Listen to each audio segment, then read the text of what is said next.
trolls. Dito lang kami sa Tigwa 100. Dito lang. You don't like this one? Kasi dalawa na is for 100 lang. This one? Baby, baka mo. Don't like this one? How about the big one over there?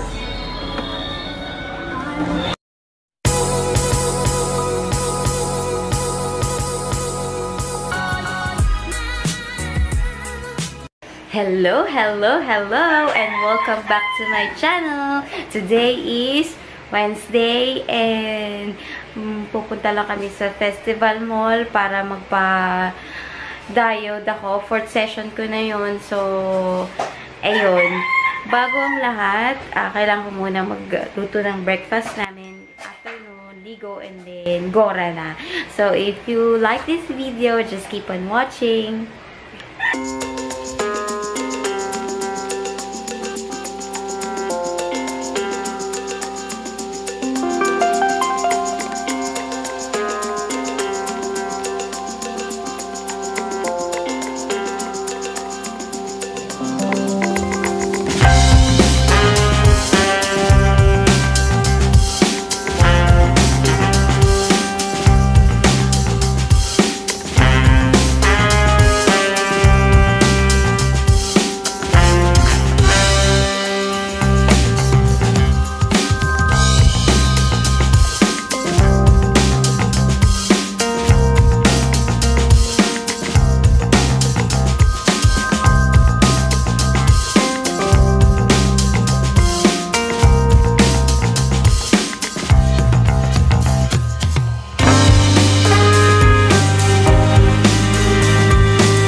Dito na kami sa festival. Dito lang naman yung malapit sa parkingan.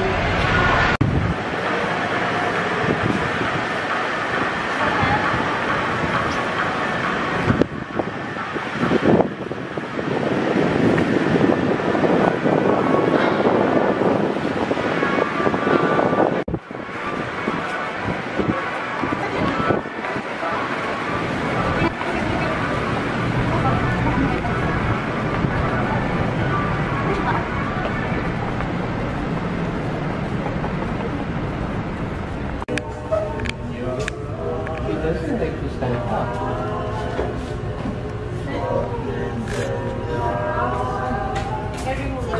Standing up. So, yan. Ito na yung kasalang fourth session of diary ko. Ayan. Pagtapos kong magpa-diode, diretso kami sa Toys R Us.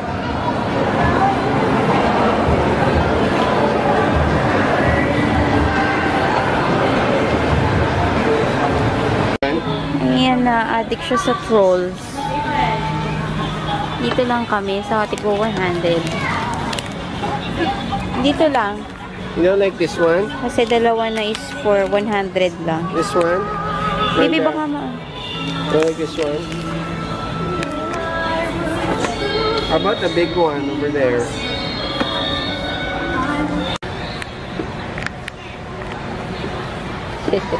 Naaaliw siya dyan.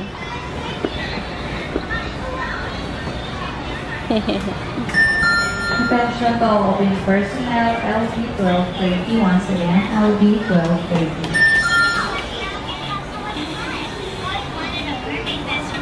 Meron pa din. Can I see? What did you get? Wow, ang dami ng trolls ni Manda. You happy? So, ayan. Nandito na ulit kami sa bahay. So, katapos ko lang ng 4th session ko ng diode laser. So, opo, nagpapalaser po ako ng kilikili para rin, alam niyo yun, as a stay-at-home mom, katulad ko na nai-stress and maraming ginagawa sa bahay, it's important pa rin talaga to feel good, alam mo yun, and hindi lang para maganda tayo, diba? It's important pa rin talaga na to be confident din para sa atin. Honestly kasi, napakilaki talaga ng insecurity ko sa mga mommies dyan na ang puputi ng kilikili, ang kikinis, pag tinaas yung kilikili. Kasi ako, that's my number one major problem sa sarili ko is yung underarm ko na alam niyo yun, ang itim and may chicken skin and yung growth ng hair ko ang lulusog. So, ayun na nga, diba? So, kaya i-update ko kayo sa ginagawang session ko sa diode na to. So, kasi para sa akin, kung nakikita ko yun sa sarili ko, binabawi ko na lang siguro sa skin ko and sa arms ko na hindi naman ganong kalakihan. So, yun lang talaga yung kaya kong ibuga sa ngayon. Kasi yung kilikili ko talagang hindi ko pa siya kayang itaas. So, ayun. I-update ko lang kayo sa diode session na to. Sa mga gustong magpa-laser ng kilikili at saka magpaputi ng kilikili. May laser po na ginagawa para mas mabilis ang pag-effect nito. Pero for me, ito yung mga honest ko na siguro ma-share sa inyo about sa diode at saka Axelite laser na yan. So, ayun na nga, nagpa-consult din ako sa doctor kung syempre, yung ano bang gagawin sa kilikili ko. So, yun. Ang sabi sa akin ng doctor, explanation niya is ang diode, dun man tayo sa diode, diode laser is a non-invasive procedure na pinapatay niya yung hair follicles at saka ini-stop niya yung pagtubo ng buhok dun sa kilikili nyo. So, yun daw yun.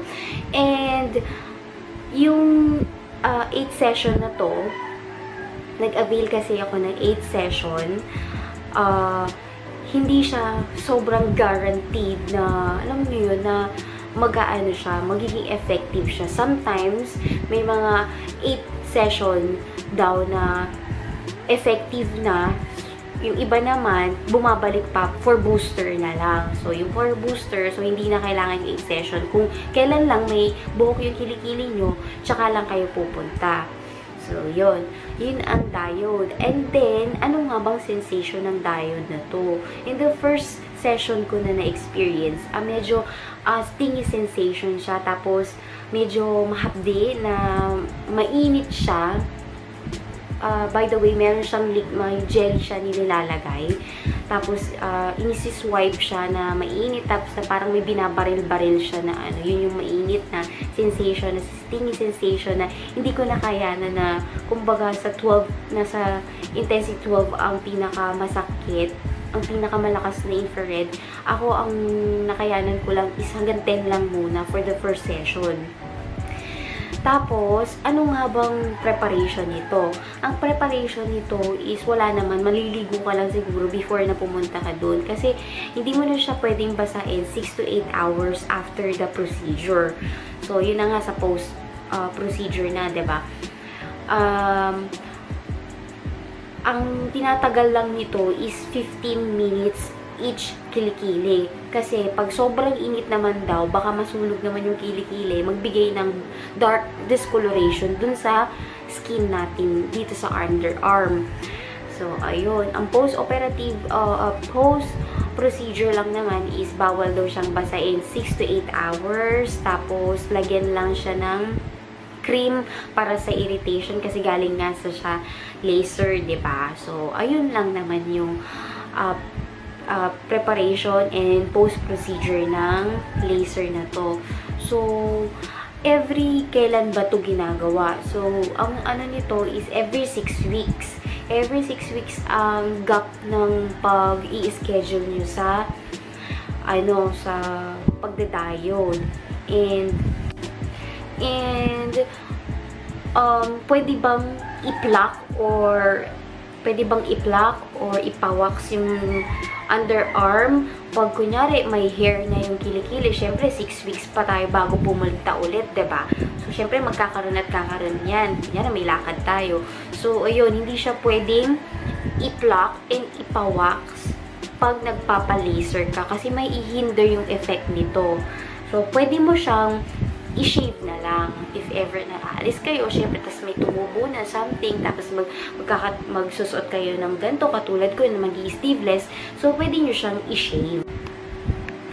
So, ano nga ba yung effect ng session ko na second and third session ko? For the second session ko, na-lessen na yung pain na stingy at saka yung pagpitik-pitik na mainit. So, medyo siguro namamatay-matay na yung mga hair follicles at saka yung roots niya.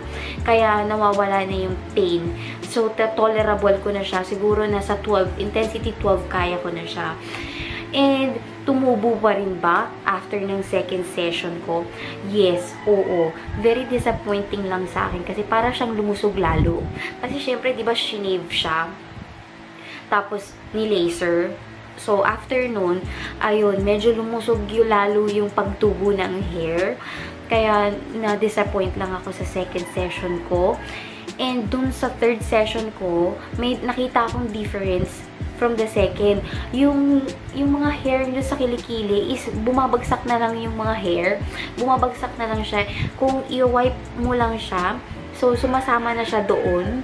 And, pag ginanon mo lang siya, mabilis na siyang matanggal, tsaka bumagal yung pag-growth ng hair nyo. So, yun yung na-observe ko sa second and third ko. Ewan ko lang kasi, for me, for fourth ko pa lang na session, hindi ko pa totally sa inyo mapapakita yung result ng session ng ginagawang pag-laser kasi pang fourth session ko lang. Kaya, I think hanggang dun lang muna yung masishare ko sa inyo about dun sa pag-laser. And, magkano nga bang halaga nito? So, for us, na mommies like me, medyo kung namamahalan kayo, siguro talagang magsisave kayo for your own good dalhin siguro. It costs 5,000 for 8 session. Pero kung tutuusin, ano na siya, sulit na siya for 8 session, 5,000 pesos. So, yun, every 6 weeks yun. So, yun, naka-promo kasi siya. Yun, mapunta naman tayo sa Axelite. So, sa Axelite naman kasi is 5 session lang siya. Ito, masishare ko na sa inyo to kasi na-complete ko na yung 5 session na yon. So, ayan na nga. Ano nga ba ang explanation sa akin ng resident doctor dun sa clinic na yon? So, ang sabi sa akin, ang Axelite daw is a non-invasive procedure na nag-i-eliminate ng production ng melanin o yung nagbibigay ng discoloration or darkening ng skin nyo sa kilikili. So, in short, siya yung tumutulong na pumuti agad yung kilikili nyo. So, yun ang in-avail ko. In-avail ko for 5 session nga lang kasi medyo may kamahalan siya. Kaya hanggang 5 session muna ko, tinry ko. So, sa first session ko ng Axelite, medyo masakit siya. Ganun din. May pumipitik-pitik siya na something dun sa kilikili nyo. Tapos, parang mainit din siya. Tapos, makakaamoy kayo ng something na nasusunog na hair. So, yun yung hair na yun. Hair sa kilikili yun na nasusunog na rin dahil sa laser.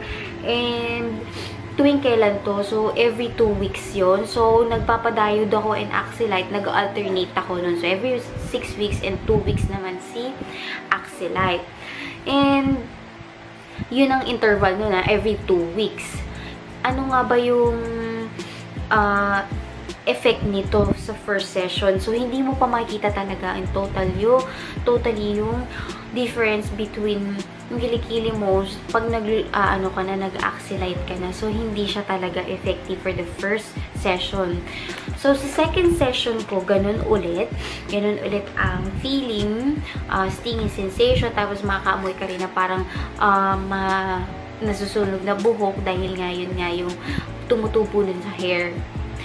In third session, parang ganun pa rin siya. Hindi pa rin siya pumuputi. Hindi ko alam kung ano ba. Totoo ba tong laser na to? O talagang parang mas maraming session ka pa para ma-achieve mo yung total na gusto mong ma-achieve na puti na kilikili mo. Sa fourth session, ganun pa rin. Very frustrating na sa akin na, alam mo yun, sinusunod ko naman yung interval na session na pumunta ka doon para maging effective, pero talagang hindi pa rin talaga siya pumuputi. Ewan ko lang sa inyo, siguro iba-iba kasi tayo ng skin type ng kilikili. Siguro sa akin talaga, kailangan ko pa ng maraming session para, alam niyo yun, makita ko yung total effect niya talaga. Kasi yung pang 5th session ko na, hindi ko talaga nakita yung difference between yung una at saka yung huling session ko na to. Although, sabi gumamit daw ako nito every night. So, ayan siya. Ayaw ma-focus sorry. Ayaw siyang ma-focus. So, ayan, Axillite Serum. Gagamitin mo siya every night para kahit papano pumuti siya sa paggamit mo niyan. Pero talagang, pag ginagamit ko naman yan, nagkakaamoy yung kilikili ko. Tapos, parang hindi ko naman din nakita yung effect. Kaya, in-stop ko na lang. So, siguro, ang conclusion ko na lang dito, kung masasabi ko na lang dito, ang sabi kasi ng doktor, kung marami talagang melanin production ng kilikili nyo or yung nabibigyan ng discoloration, talagang kailangan mo pa rin talagang mag-avail na naman ng another package for 5 session para makuha mo yung effect. Pero kung hindi, pwede mo din siyang i-peel na 3,000 pesos for hindi ko alam kung how many sessions yun. Pero kung mag-avail ka na naman ng Axillite, it costs too much naman yata. Kasi, alam mo yun, 7,000 na yung na bayaran ko for 5 session. Pero wala akong nakitang effect. Parang nag-stop na ako dun. Kaya sabi ko sa sarili ko, sabi din naman niya na hindi kasi natin talaga may iwasan pag itim ng kilikili. Pag kunyari, ginagamit natin chemicals sa kilikili natin, like yung deodorant. Tapos, kung ang sinusuot natin is yung masisikip, pag nagkakaroon ng friction kasi daw yung skin natin sa kilikili, umiitim din siya. And yun nga, yung pagrarab din ng kilikili, kasi minsan hinihilod ko siya, yun, nakakaitim din siya ng kilikili. Kaya siguro, for me, nag-stop na ako for Axillite. And, sundin ko na lang yung doctor na parang, wag ko na lang masyadong masikip yung mga sinusuot ko. Hindi ko na lang susuotin yung mga masisikip na damit. Tapos, kung magde-deodorant ako, siguro pag lalabas na lang ako, pag aalis ako para maiwasan yung sweating at saka yung bad odor kung lalabas. Kaya, for dito sa bahay lang naman ako, hindi na muna ako magde-deodorant para maiwasan na rin yung pag-itim niya. Tapos, ano na lang yan, i-wash lang natin ng normal soap para ayun, mild soap para hindi na siya yung ma-irritate at magbigay ulit ng dark discoloration sa kilikili. So, ayun na nga, advisable ba? For me, kung afford nyo na mag-avail ng maraming package na 5 session, it costs 7,000. Why not, diba? Pero for me, kasi na stay-at-home mom, siguro hanggang dun lang muna ang kaya ko. And, yun lang din ang masishare ko about sa sa diode and Axillite ko. Anyway, siguro isi-share ko sa inyo. So, ito yung effect ng kilikili ko. Medyo nag-lighten siya, pero may mga dark spots pa rin siya talaga. Tsaka chicken skin, hindi ko maiwasan talaga. So, yun lang naman. Hopefully, you get some tips and ideas about sa diode and Axelite laser po na ginagawa. So, yun lang. And I hope you enjoyed it. And please don't forget to like, comment, and subscribe. And see you in the next one. Bye! Bye! Bye.